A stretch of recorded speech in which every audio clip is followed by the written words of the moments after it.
మా ఆత్మను కడుగండి దేవా, మా అక్రమమును కడుగండి, మా దోషం పోవులాగా పరిహరించండి దేవా. ఒకసారి అడుగుదాం, ఎవరికి వారు పాప క్షమాపణం కొరకు, దోష క్షమాపణం కొరకు అడుగుదాం. రెండోదిగా ప్రాణం నుంచి నేను రక్షించబడిన దినం మొదలుకొని నేను మాట్లాడాను దేవుడు, అనేకులను గాయపరిచినట్టుగా మాట్లాడాను, కొండెములు ఆడాను, రెండగం మాట్లాడాను. నా మాటల చేత అనేక సమయంలో నేను మీకు దూరం అయిపోయాను, మీకు వ్యతిరేకమైన మాటలు మాట్లాడాను.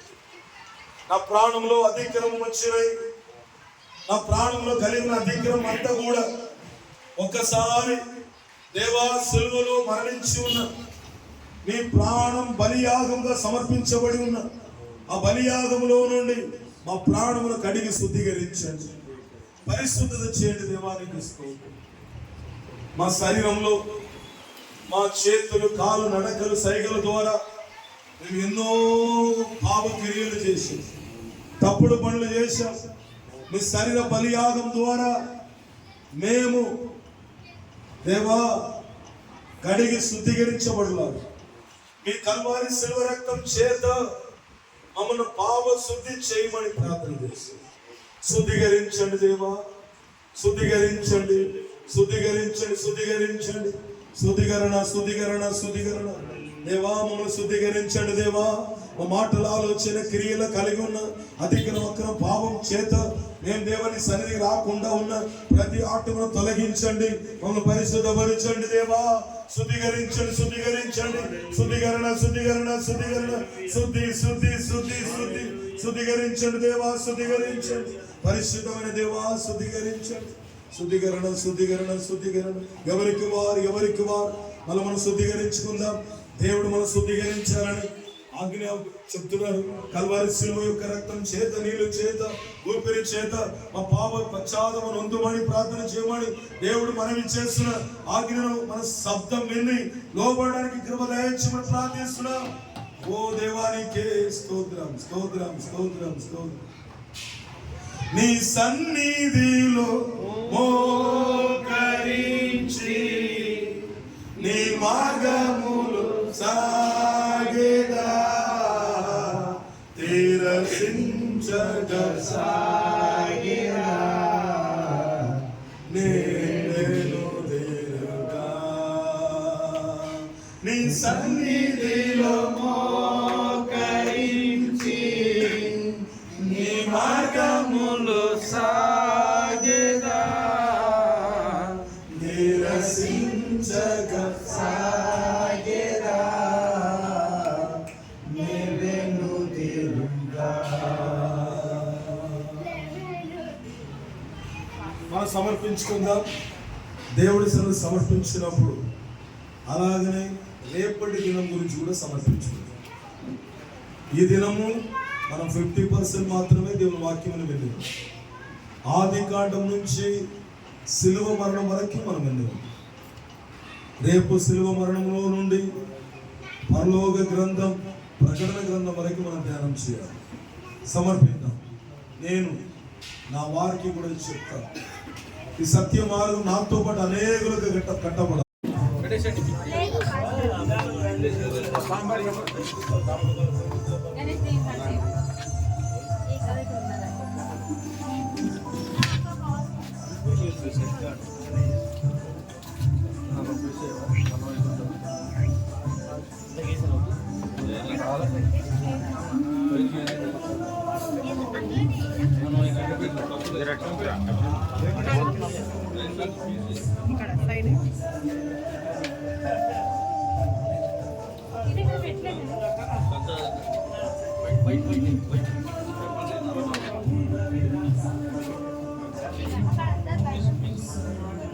ఒకసారి దేవుడి చిత్తానికి సమర్పిద్దాం. దేవుడి చిత్తం గొప్పది, దేవుడి చిత్తం గొప్పది, దేవుని చిత్తం కొరకు సమర్పిద్దాం. దేవాని చిత్తమును బైబిల్ చేసుకోవాలి. మా జీవితంలో సాధారణంగా మేము జీవించాం, కానీ ఇంత మీదట నేను సత్యవంతులుగా మార్చబడ్డానికి మీ మాట చెప్పి ఉన్నదే, నా శబ్దం విన్నవారు సత్యవంతులు అనబడతారు. ఆ మాట ప్రకారం మేము సత్యవంతులుగా జీవించడానికి మేము సమర్పించుకుంటున్నాం దేవా. ఎవరికి వారు సమర్పిద్దాం. ఒకసారి మీ హృదయ భావనను దేవుని వైపు చిత్తము తిప్పుతాం. దేవుడు అంటున్నాడు, ఇదిగో నీ హృదయం దేవుని వైపు ఉంది. మనుషులు ముఖమును చూస్తారు, దేవుడు హృదయంలో చూసే దేవుడై ఉన్నాడు. నీ సమర్పణను ఎరిగే దేవుడు, నీ కొరకు క్షమించి నీ కొరకు ఓదార్పు చేసే గొప్ప దేవుడై ఉన్నాడు. ఆ దేవుని వైపు ఒక్కసారి చూడండి, ఒక్కసారి చూడండి.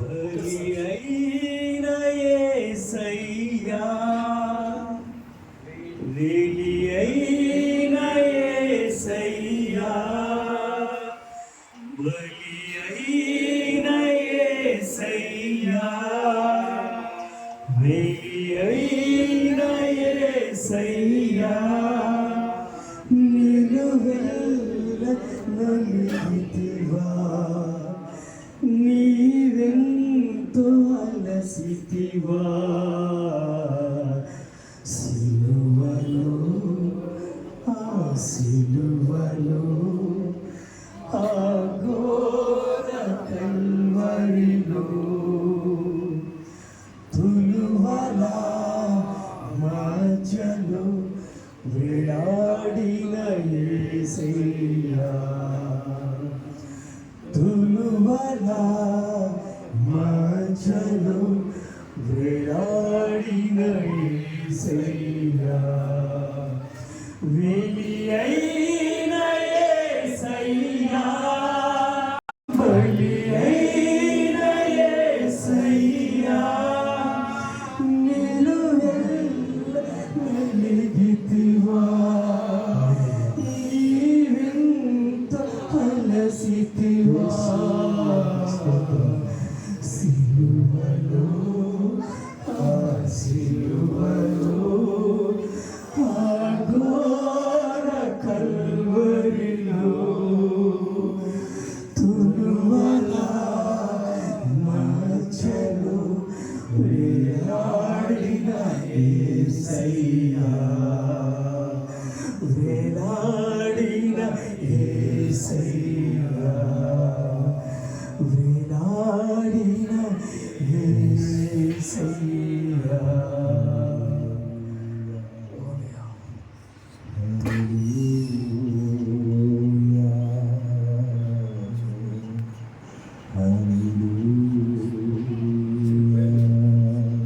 ప్రార్థించుకుందాం.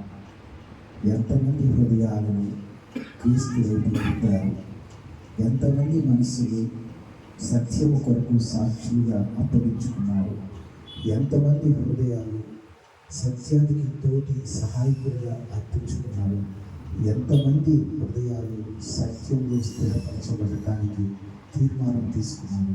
మీ తీర్మానాలను, మీ ఆలోచనలను, మీ తలంపులను, మీ ఉద్దేశాలను దేవుడు తన చిత్తంలో మిమ్మల్ని జ్ఞాపకార్థ గ్రంథంలో జ్ఞాపకం చేసుకొని జీవగ్రహించడానికి ఇచ్చినటువంటి కృపను జ్ఞాపకం చేసుకుంటూ, పరిశుద్ధుడు అయినటువంటి మా పరలోకపు తండ్రి, మీకు వేలాది కృతజ్ఞతలు స్తోత్రాలు చెల్లిస్తూ, నిన్నటి దినము మొదలుకొని నాయన ఇప్పటి వరకు పరలోకములో నుండి పరలోకము, భూలోకములో నుండి పరలోకము, భూలోకము నుండి పాతాళ లోకము, ఈ సమస్త లోకాలలో పాతాళంలో నుండి పరలోకానికి, భూలోకంలో నుండి పరలోకానికి, నిత్య లోకములో మేము నిరంతరము జీవించబడటానికి నాయన, మేము విడిచిపెట్టబడినటువంటి వారము కాక, వదిలివేయబడినటువంటి వారము కాక, నిరంతరము అగ్నిలో కాల్చబడేటువంటి వారము కాక, ఆ నూతన యెరూషలేము అనేటువంటి మీ రాజ్యములు, ఆకలి లేని రాజ్యములు, దప్పిక లేని రాజ్యములు, నిరంతరము ప్రకాశమైనటువంటి స్తోత్రాలు జరిపించేటువంటి ఆ యొక్క నిత్య రాజ్యములో, జీవరాజ్యములో, ఎల్లకాలము జీవించే ఆ రాజ్యములోనైనా మేమందరము ఉండటానికి ఈ భూలోకములో సిద్ధపాటు చేసినటువంటి యొక్క సత్య మార్గమును బట్టి దైవమా మీకు స్తోత్రములు చెల్లిస్తున్నాం.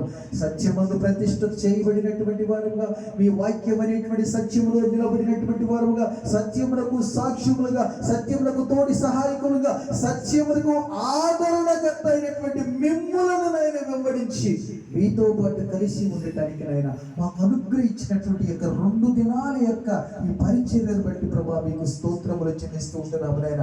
మేము విడవబడినటువంటి వారముగా కాక ఎత్తబడినటువంటి వారముగా ఉండాలి నాయన. మేము వదిలిపెట్టబడినటువంటి వారముగా కాక నాయన మీ యొక్క చేతులలోనైనా మీ యొక్క సింహాసనం పక్కన కూర్చుండేటువంటి వారముగా మీరు మాకు అనుగ్రహించినటువంటి గొప్ప వాక్యమును బట్టి దైవమా మీకు స్తోత్రాలు చెల్లిస్తూ ఉంటున్నాము నాయన. మేము సేవకులుగా ఉన్నాము, యాజకులుగా ఉన్నాము, కాపురులుగా